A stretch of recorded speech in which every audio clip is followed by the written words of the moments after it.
Boone Carter bought a ghost town for $100. But when he arrived at what should have been empty ruins, smoke was rising from a chimney that wasn't supposed to work. A garden grew where weeds should have claimed the earth. And through a cracked window, he saw a shadow move across a room that should have been abandoned for decades. The deed in his pocket said he owned every building, every plot of land, every broken dream that once called this place home. But the woman standing in the doorway of the general store, her weathered hands gripping a rifle, suggested his paperwork might not mean much to everyone. Boone stepped down from his horse, dust swirling around his worn boots as he surveyed what was supposed to be his investment. The morning sun cast long shadows between the buildings, and he could hear something he hadn't expected in a ghost town. Voices, a child coughing somewhere deep inside one of the structures. He approached the store slowly, keeping his hands visible. The woman in the doorway didn't lower her weapon, and her eyes held the kind of weariness that came from protecting something precious against impossible odds. "Ma'am," Boone said, stopping a respectful distance away, "I think there might be some confusion here." "No confusion on my end," Dorothy Whitmore replied, her voice steady despite the tremor in her hands. "You're the one who doesn't belong." Behind her through the open door, Boone caught a glimpse of a makeshift living space. Blankets hung as room dividers. Canned goods lined makeshift shelves. A small fire crackled in what had once been a merchant's display area.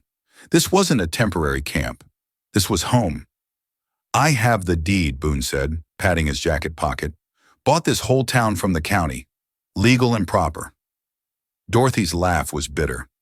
"Legal and proper. That's what they said when they took my husband's farm. Legal and proper when they foreclosed on our house.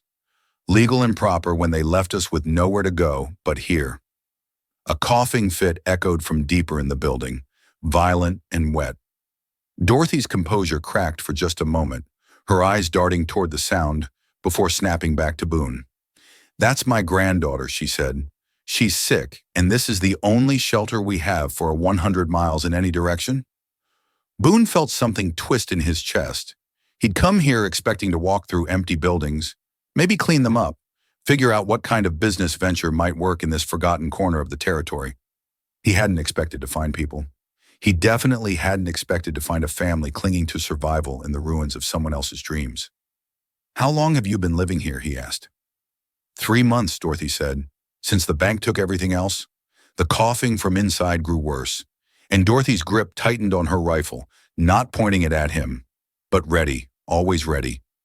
"She needs medicine," Dorothy said quietly, "and rest, and a roof that doesn't leak when it rains."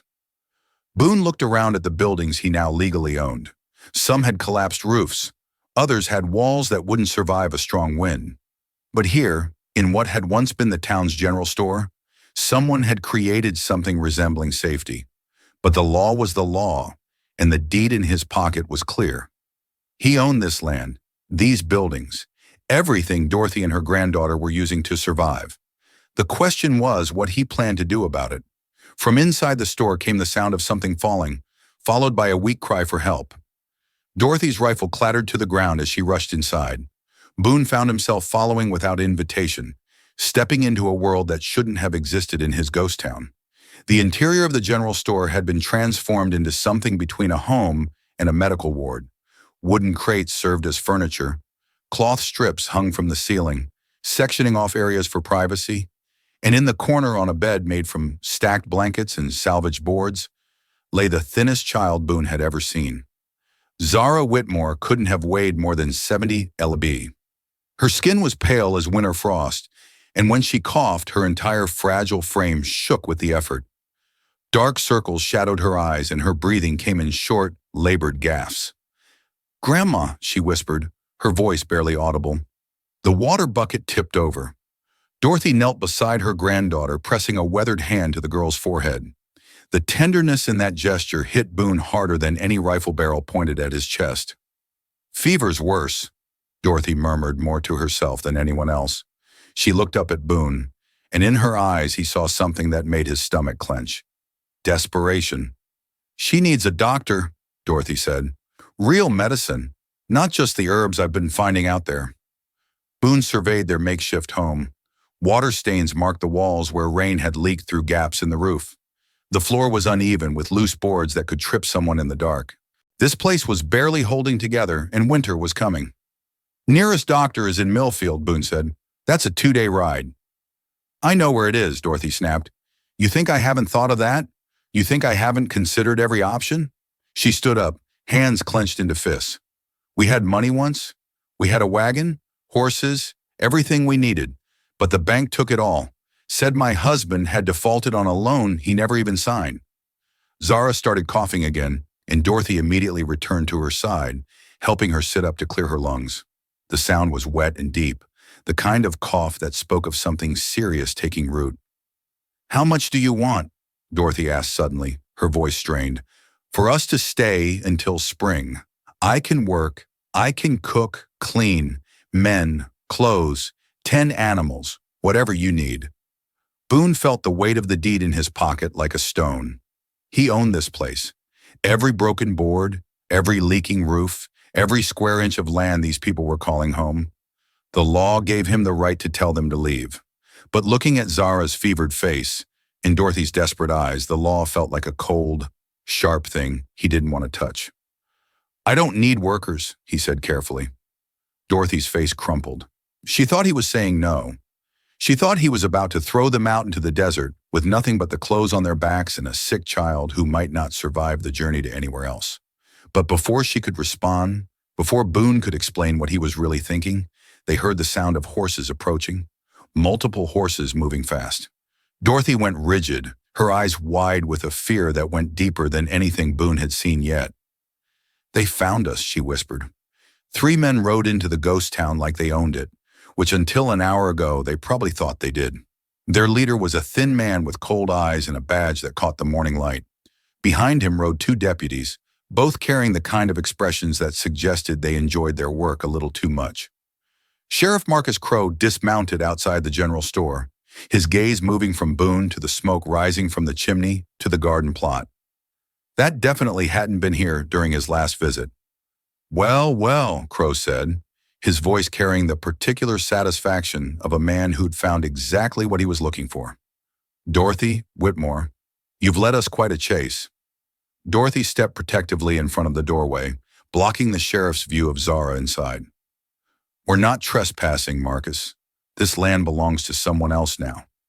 "That's Sheriff Crowe to you," he replied, but his attention had shifted to Boone. "And you'd be the fool who bought this worthless pile of rocks from the county." Boone felt something cold settle in his stomach. There was history here, the kind that left scars and bred the sort of hatred that didn't cool with time. "I have legal ownership," Boone said carefully. "The deed is clear." Crowe laughed, but there was no humor in it. "Legal ownership? That's rich. Tell me, friend, did the county mention they sold you land with outstanding debts attached?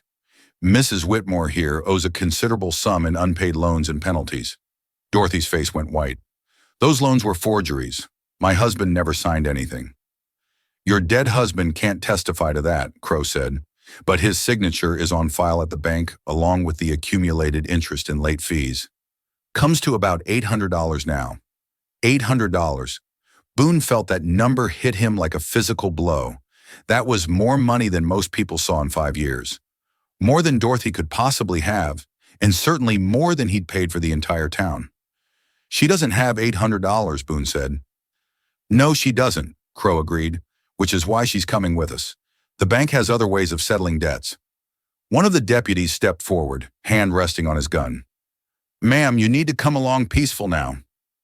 From inside the store came the sound of Zara's coughing, violent and desperate. Dorothy's hands shook, but she didn't move from the doorway.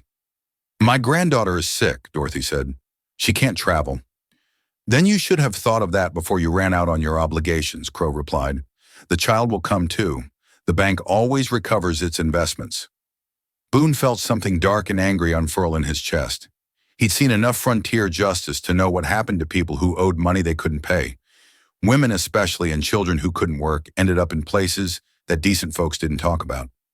"What kind of work are we talking about?" Boone asked, though he suspected he already knew the answer. Crowe's smile was ugly, the kind that pays off debts real efficiently. Dorothy's composure finally broke. Please, she whispered. She's just a child. She's sick. Can't you see she's sick? But Crow was already signaling his deputies to move forward. They approached the store like men who'd done this before, who knew exactly how to handle desperate women and sick children. That's when Boone made a decision that would change everything. He stepped between the deputies and Dorothy, his hand moving to rest on his own gun. The lady said, "No." The silence stretched like a wire about to snap. Sheriff Crow's eyes narrowed as he studied Boone, taking in the weathered leather of his gun belt, the steady way he held himself, the complete absence of fear in his stance. "You don't want to get involved in this, friend," Crow said, his voice taking on a different tone, more cautious now, like a man who'd suddenly realized he might be dealing with someone dangerous. "Too late for that," Boone replied. "These people are on my land. That makes it my business." One of the deputies, a young man with nervous eyes, shifted his weight. "Sheriff, maybe we should just come back another time." "Shut up, Collins," Crow snapped, but his attention never left Boone. "You got any idea what you're interfering with here? Enlighten me." Crow spat into the dust. Mrs. Whitmore's husband borrowed money from Millfield Bank, signed papers, made promises, then had the poor judgment to die before paying back what he owed. Now the debt falls to his family. "Convenient," Boone said. "Dead men can't dispute signatures. That's a serious accusation. It's a serious situation." Dorothy remained frozen in the doorway, caught between hope and terror.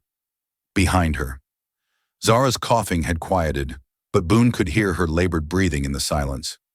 Crow took a step closer. "You know what I think? I think you don't understand how things work around here. This territory has laws and I enforce them. The bank has rights, and I protect them. Mrs. Whitmore has debts and I collect them. And if those debts were fabricated, that's not for you to decide." Crow's hand dropped to his gun. "Now step aside." Boone didn't move. "Show me the papers." "What?" "The loan documents, the signatures. If this debt is real, prove it for just a moment." Uncertainty flickered across Crow's face. Then it was gone, replaced by cold anger. "I don't have to prove anything to you. Then you don't get to take them." The deputy named Collins took a nervous step backward. "Sheriff, this is getting out of hand." I said, "Shut up," Crow snarled. He studied Boone for a long moment, then seemed to reach some internal decision. "You want to see papers? Fine. We'll ride to Millfield, get the bank president out here with all the documentation you want, but that means waiting until tomorrow." Dorothy made a small sound of relief, but Crow wasn't finished. "Of course, that also means I'll be bringing a federal marshal back with me. And when he sees you interfering with the collection of legal debts, you'll be the one in chains." Boone felt the trap closing around them. Crow was giving him an out, a chance to walk away and let these people face their fate alone.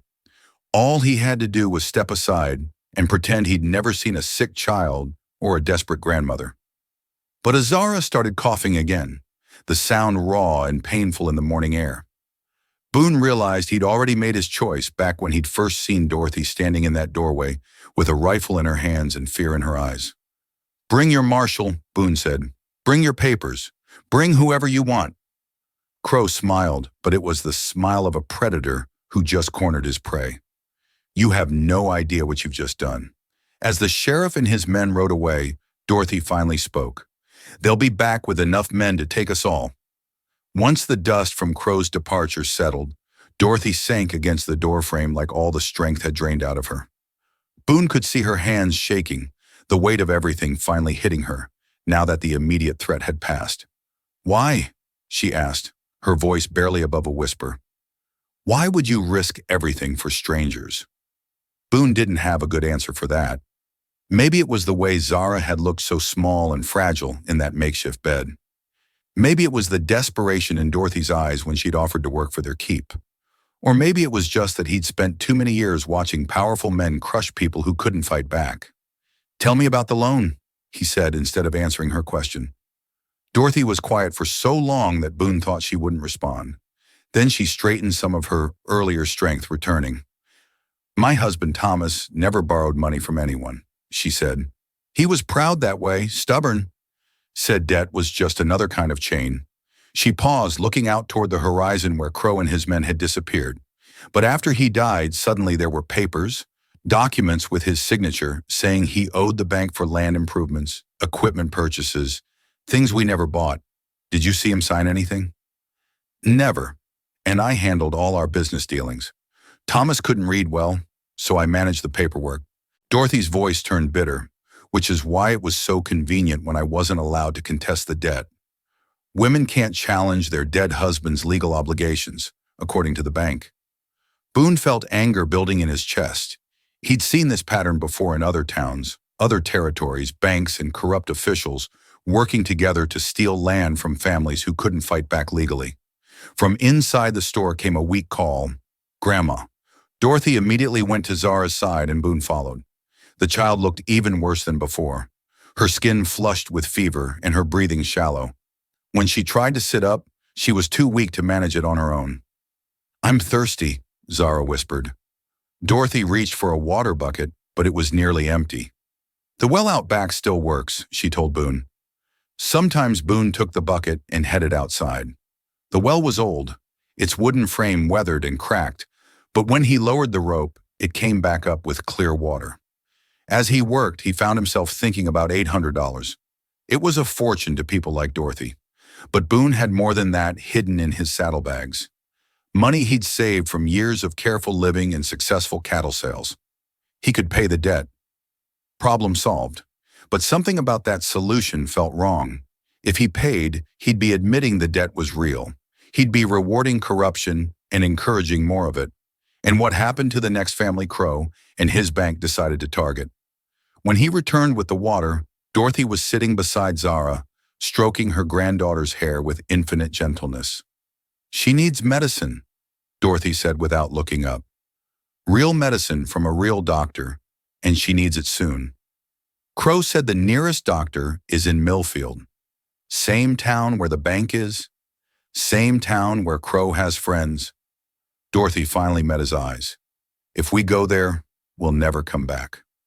Boone set the water bucket down and considered their options.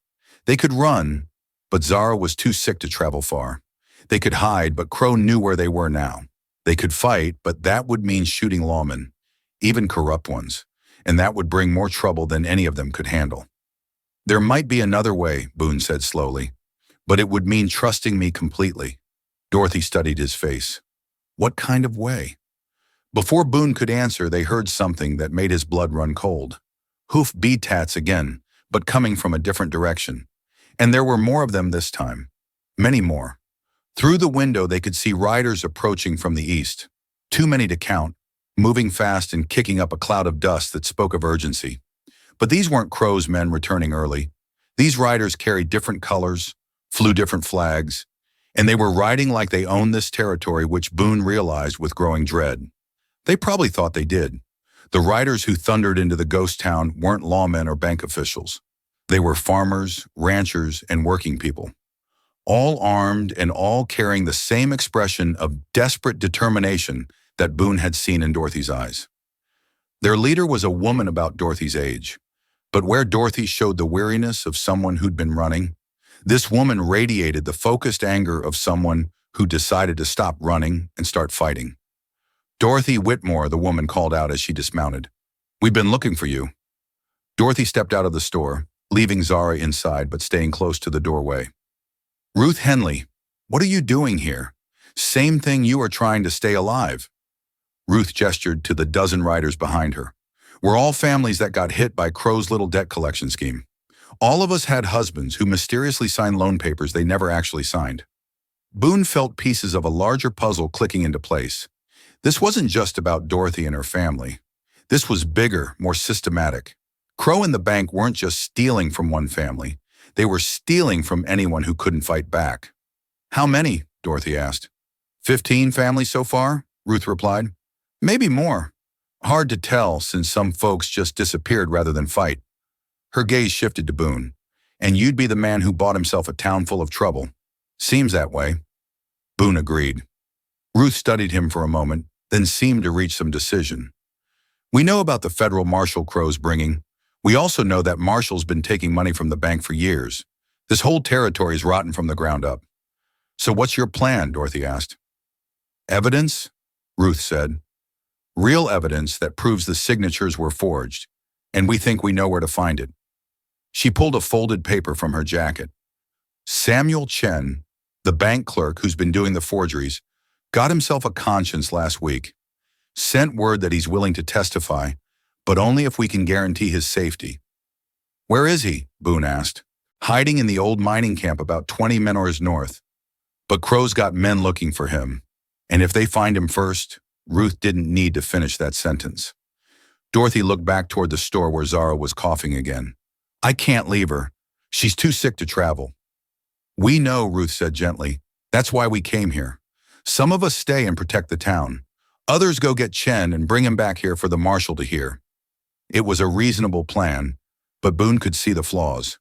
If they split their forces, both groups would be vulnerable.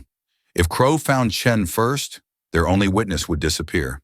And if the federal marshal was as corrupt as Ruth claimed, evidence might not matter anyway.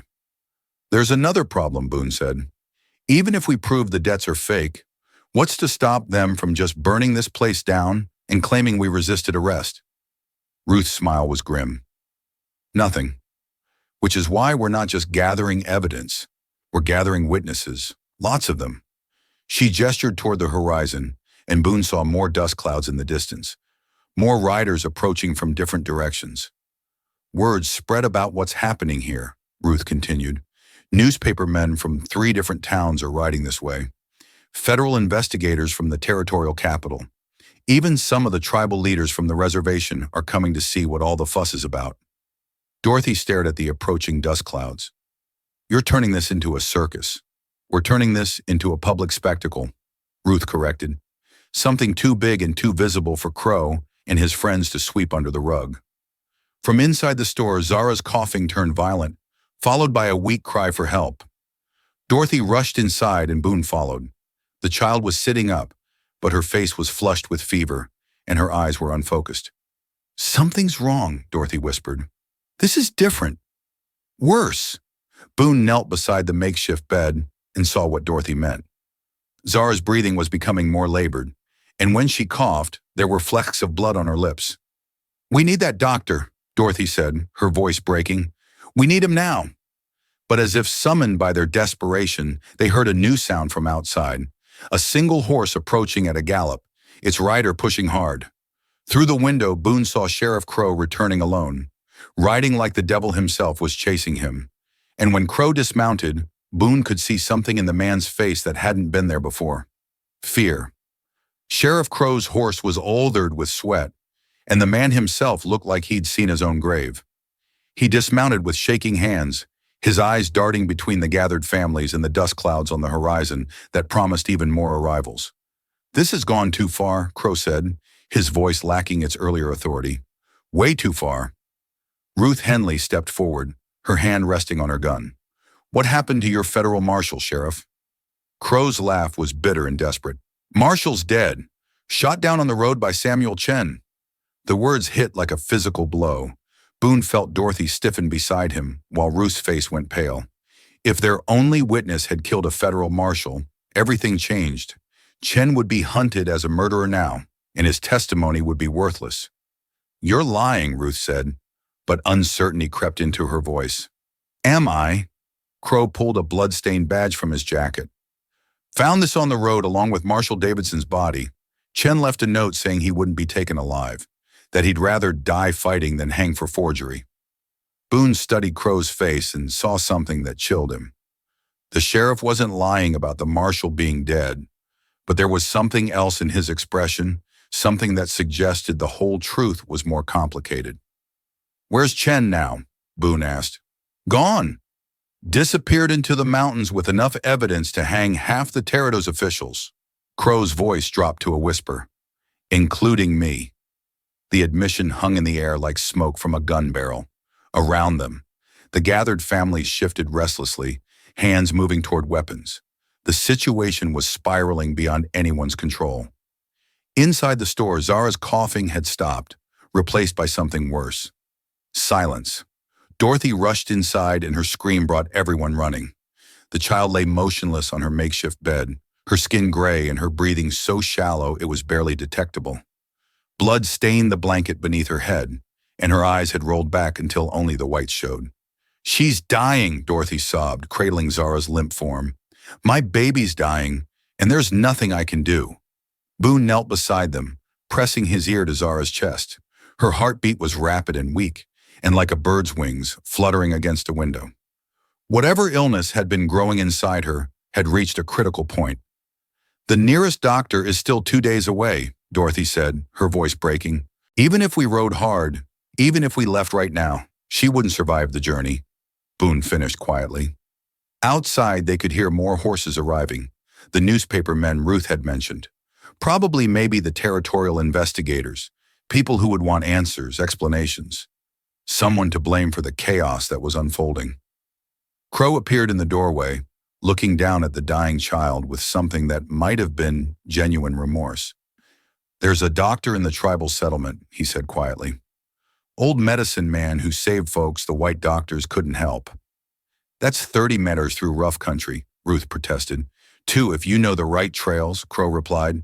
"And I know them." Dorothy looked up from Zara's still form, hope and suspicion wearing in her eyes. "Why would you help us?" After everything, Crow was quiet for a long moment. When he spoke, his voice was different, older, more tired. "Because I have a granddaughter too, and because I'm tired of being the kind of man who lets children die for money." But even as the words left his mouth, they heard new sounds from outside. Shouts, the distinctive crack of rifle fire, and beneath it all, the thunder of many horses approaching fast. The bank's private army had arrived, and they weren't coming to negotiate. The bank's hired guns rode into the ghost town, expecting to find helpless families cowering in the ruins. Instead, they found themselves facing 24 armed settlers, 3 newspaper reporters with cameras, and a territorial investigator who'd been documenting corruption across the region for months. The shooting was brief and decisive. When the smoke cleared, half the bank's men were wounded. The others had surrendered, and their leader was demanding to speak with whoever was in charge. "That would be me," Boone said, stepping forward with his gun still drawn. The leader, a scarred man named Pike, spat blood into the dust. "You got no idea what you're messing with. The bank owns this whole territory." "Not anymore," said a new voice. The territorial investigator, a thin man named Williams, approached with a leather satchel full of documents. "Samuel Chen didn't kill that marshal. He saved him. Marshal Davidson is alive and recovering in the tribal settlement, along with enough evidence to shut down Millfield Bank permanently." Crow's face went white. "But the badge, the blood, Chen's blood," Williams explained. "Man took a bullet protecting the marshal from the real killers. Same men who'd been forging signatures and stealing land for years." The truth hit like a sledgehammer. Crow hadn't been trying to protect a corrupt system. He'd been manipulated by it, used as an unwitting tool by people who saw him as disposable. But none of that mattered to Dorothy, who was still cradling Zara's unconscious form.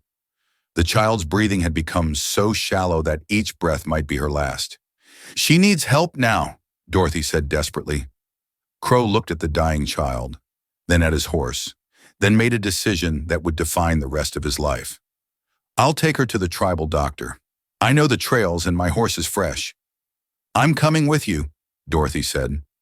"And me," Boone added. They fashioned a travois from blankets and wooden poles, carefully securing Zara for the rough journey ahead. As they prepared to leave, Ruth approached with something in her hands. "This came with the investigator," she said, handing Dorothy an official-looking document declaration that all the forged debts are void. "You're free, Dorothy. All of you are free." The ride to the tribal settlement tested every skill Crow possessed as a horseman and tracker. They pushed through narrow canyon passes, forded rushing streams, and climbed rocky slopes that would have broken lesser men. But Crow's knowledge of the land proved true, and what should have been a day's journey took only 6 hours. The tribal doctor, an elderly man named Joseph Whitehorse, examined Zara with gentle hands and knowing eyes. He worked with herbs and traditional medicines, but also with techniques he'd learned from white doctors years before. "Pneumonia," he said simply, "but not too late. Not yet." For 3 days they stayed in the tribal settlement while Zara fought for her life. Dorothy never left her granddaughter's side, and Boone found himself helping with whatever needed doing. Crow, meanwhile, spent his time writing a detailed confession about everything he knew regarding the bank's corruption. On the fourth day, Zara opened her eyes and asked for water. 6 months later, the ghost town had a new name, New Haven. Boone had divided his land among the families who'd been cheated by the bank, keeping only enough for a small ranch where he raised cattle and grew vegetables. Dorothy ran the general store, which actually sold goods now, and Zara had grown strong enough to help with the daily operations. Crow had served his time in territorial prison and returned to work as New Haven's sheriff, this time protecting the people instead of the powerful. The Millfield Bank had been dissolved, its assets distributed to the families it had wronged. As autumn painted the hills around their settlement, Boone stood in his garden watching Zara chase chickens while Dorothy tended to customers in the store. He'd bought a ghost town for $100 and found something worth far more than money. He'd found a family, and sometimes in the quiet moments between sunset and starlight, he could hear the ghost town's true spirits. Not the restless dead, but the living dreams of people who'd finally found a place to call home. If you enjoyed this story, click the video on your screen now to watch another unforgettable Western tale where destiny and courage collide in ways you never expected. Don't forget to subscribe and consider a super chat to help us keep bringing you more stories like these. Your support means everything to us.